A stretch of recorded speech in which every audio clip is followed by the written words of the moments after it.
everyone, I'm back to read the next American Girl doll book in the American Girl doll historical books. This one is all about Josefina, and the first book we're going to read is called Meet Josefina, and I have her here and I'm all ready to find out about her story.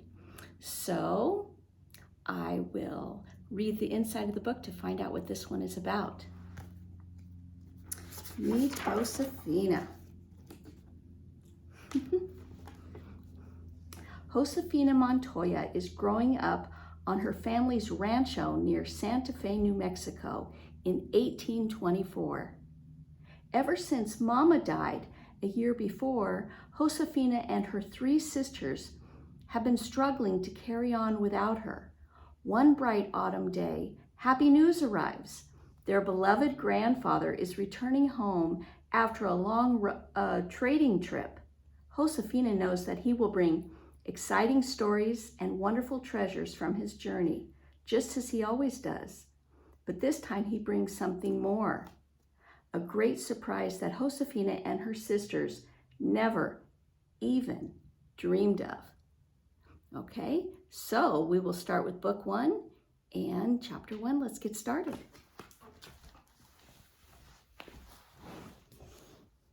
Meet Josefina, an American Girl, book 1, and this is 1824. And we will start with the characters in our story. We have Papa, Josefina's father, who guides his family and his rancho with quiet strength.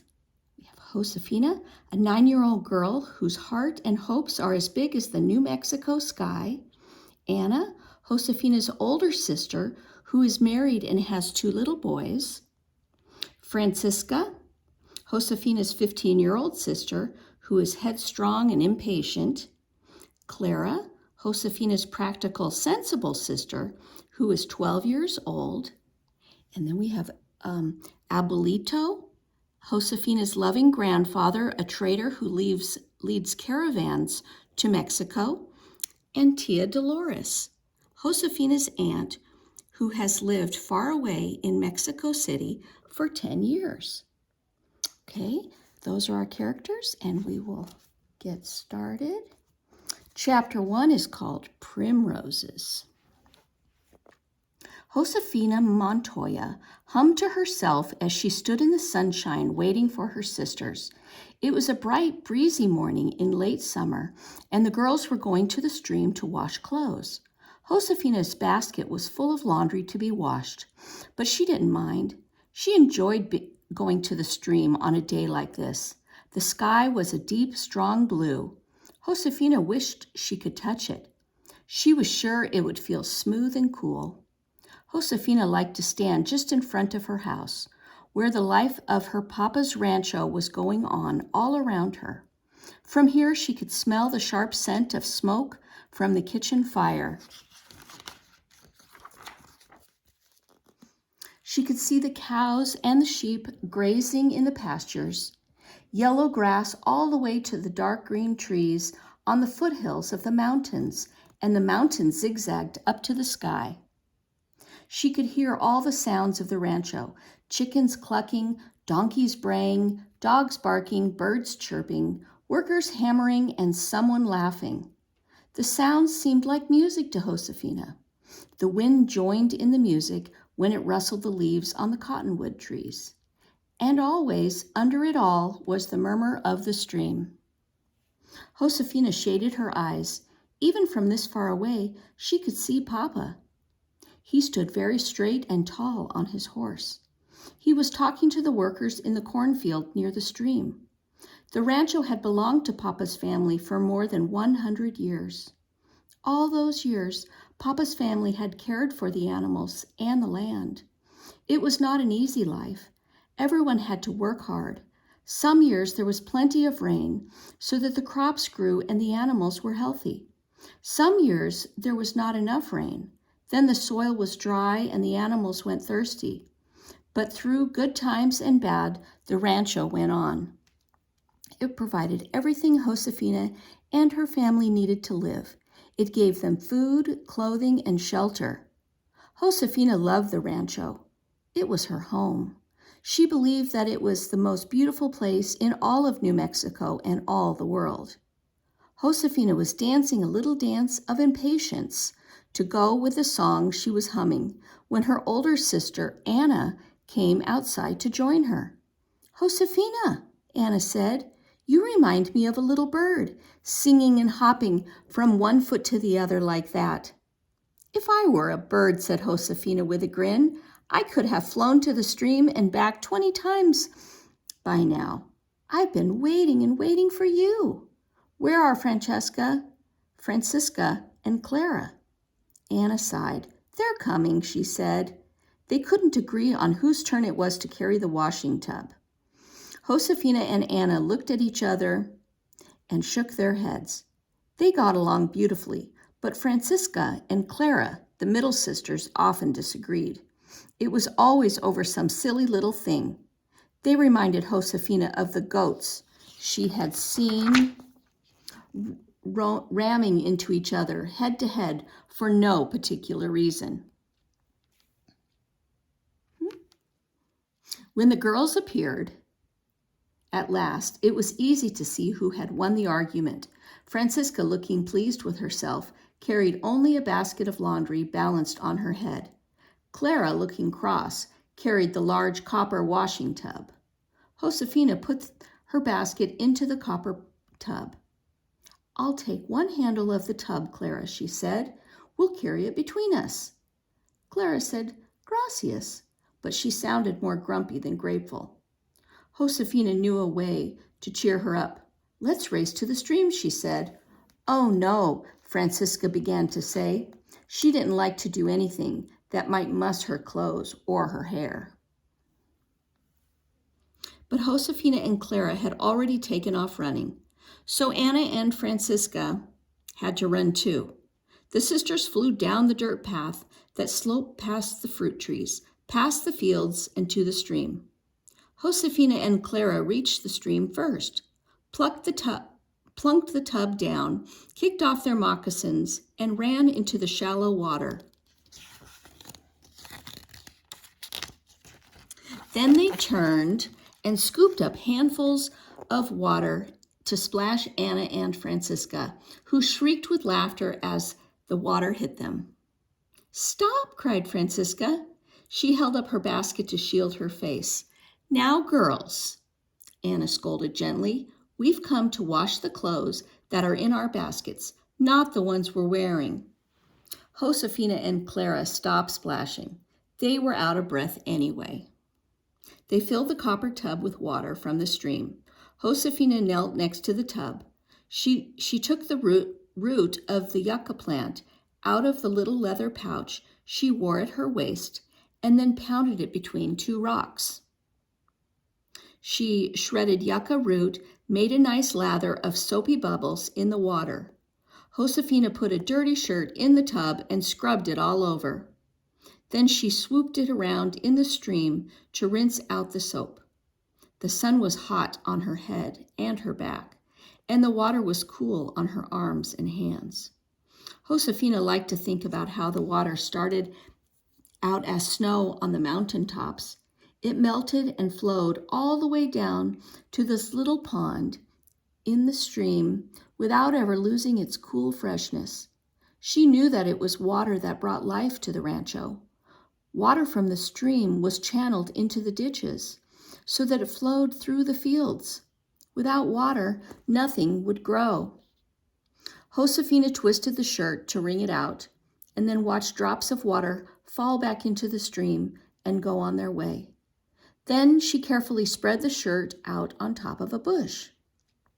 "The sun and the breeze will dry the clothes quickly today," she said as she washed some socks. "Yes," agreed Anna.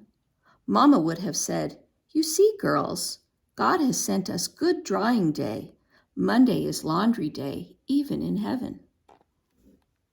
And then Mama would have said, "Pull your gazebos up to shade your faces, girls. You don't want your skin to look like old leather," added Francisca, who was always careful with her skin. The sisters laughed softly together and then grew quiet. Speaking of their mama always made them thoughtful. Mama had died a little more than a year ago. The sorrow of her death was always in their hearts. Josefina looked at the stream flowing past and listened to the low rushing sound. Since Mama died, she had learned the truth that was both bitter and sweet. She had learned that love does not end. Josefina would always love Mama, and so she would always miss her.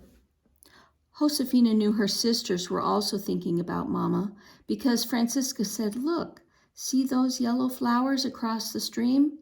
She pointed with a soapy hand. "Aren't they evening primroses? They're in the shade, so they haven't wilted yet this morning. Mama used to love those flowers." "Yes, she did," said Clara, agreeing with Francisca for once. "Why don't you pick some, Josefina?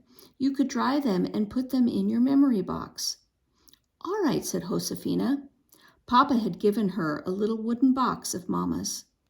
Josefina called it her memory box because in it she kept small things that reminded her of Mama. Such a piece of Mama's favorite lavender-scented soap. The box had been made by Josefina's great-great-grandfather. On its top there was a carving of the sun coming up over the highest mountain and shining on the rancho, just the way Josefina saw it rise every morning. The quickest, driest way to the primroses was to walk across a fallen log that made a narrow bridge over the stream. Josefina climbed up onto the log. She held her arms out for balance and began to walk across. "Oh, do be careful," warned Anna. Because she was the oldest sister, Anna had become a motherly worrier since Mama died. Josefina did not think of herself as a brave person at all. She was afraid of snakes and lightning and guns and shy of people she didn't know. But she wasn't afraid of crossing the log, which wasn't very high above the stream anyway. She walked across, picked the primroses, and tucked the stems in her pouch. She let the yellow flowers stick out so that they wouldn't be crushed. On the way back, she decided to tease Anna to make her laugh. She pretended to lose her balance. She waved her arms wildly up and down and wobbled more and more with each step.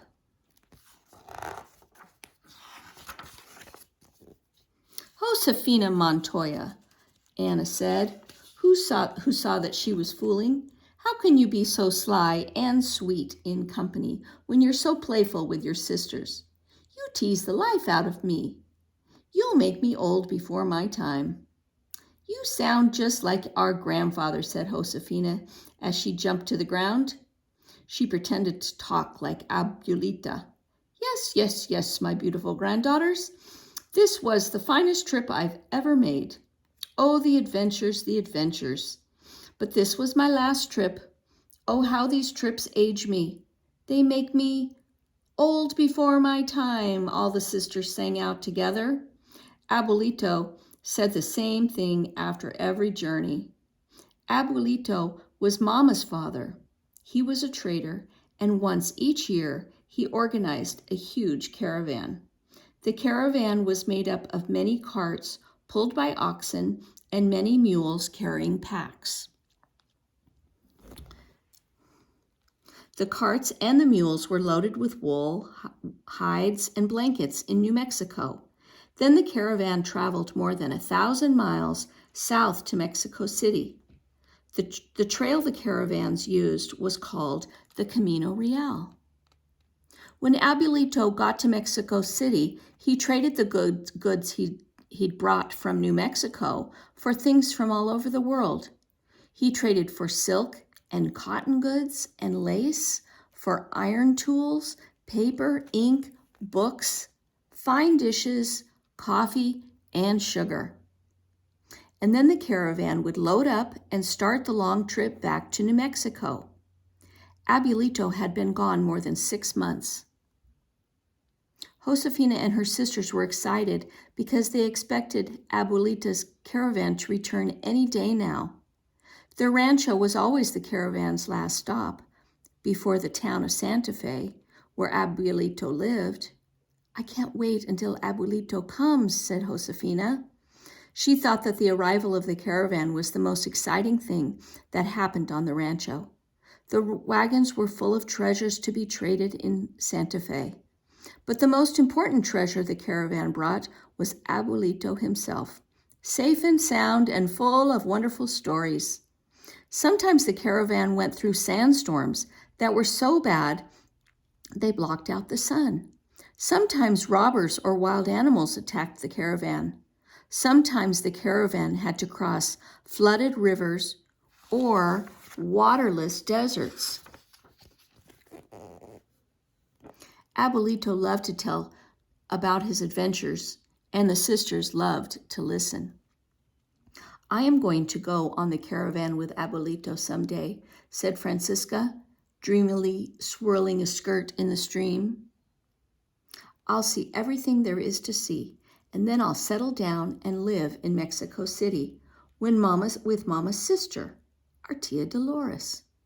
I am sure she lives in a grand house and knows all the most elegant people."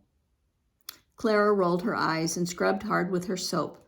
"That's ridiculous," she said. "We hardly know Tia Dolores. We haven't seen her for the whole 10 years she's been living in Mexico City." Francisca smiled a superior smile. "I am older than you, Clara," she said. "I was nearly 6 when Tia Dolores left. I remember her."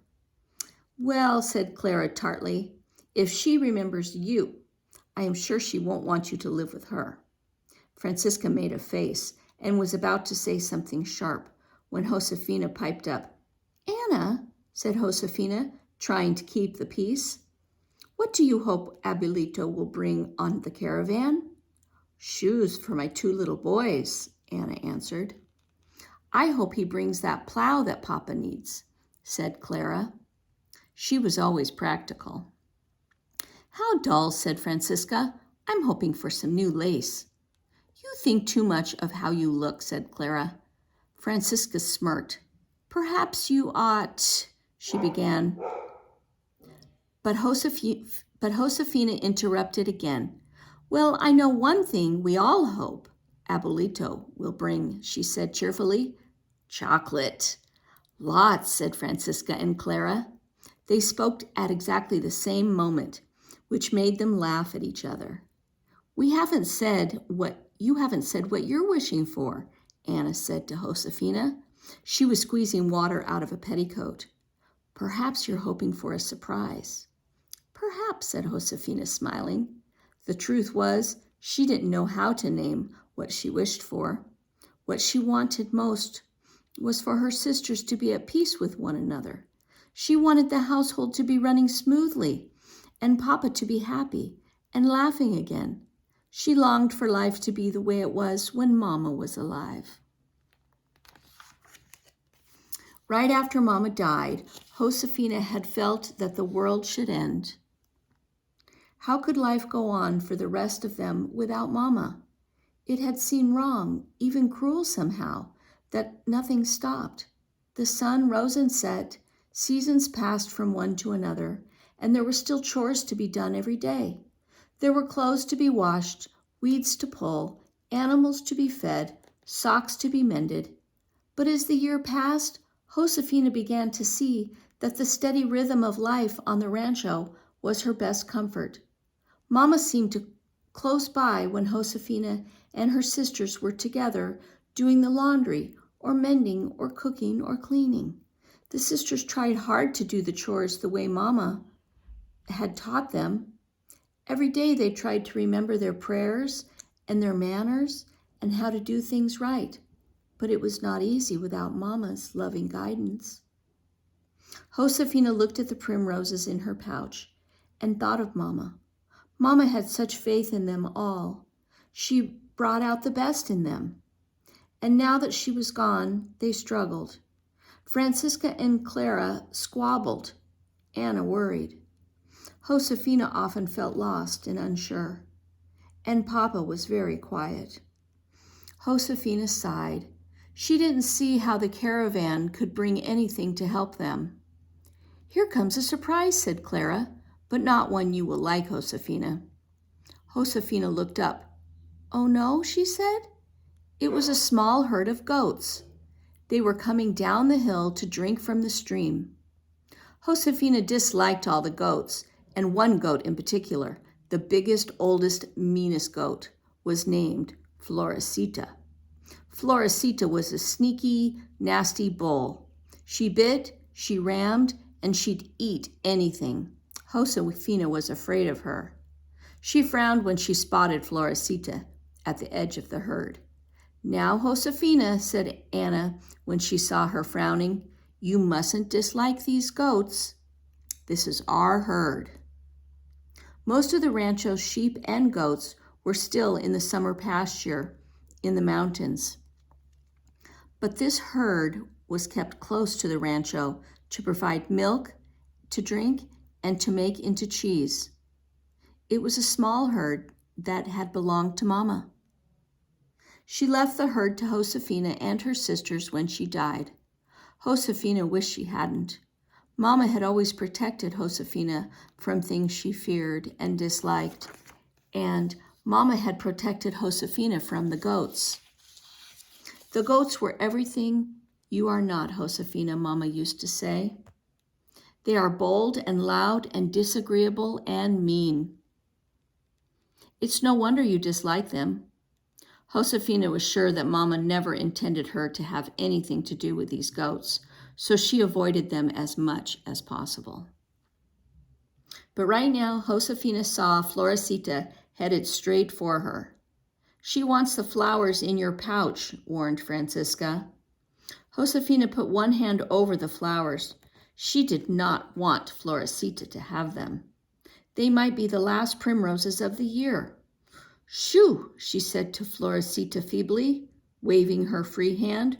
"Go away. Shoo, shoo, shoo," cried her sisters with more force. Florecita didn't even slow down. She kept walking steadily toward Josefina. Her yellow eyes were fixed on the primroses in Josefina's pouch.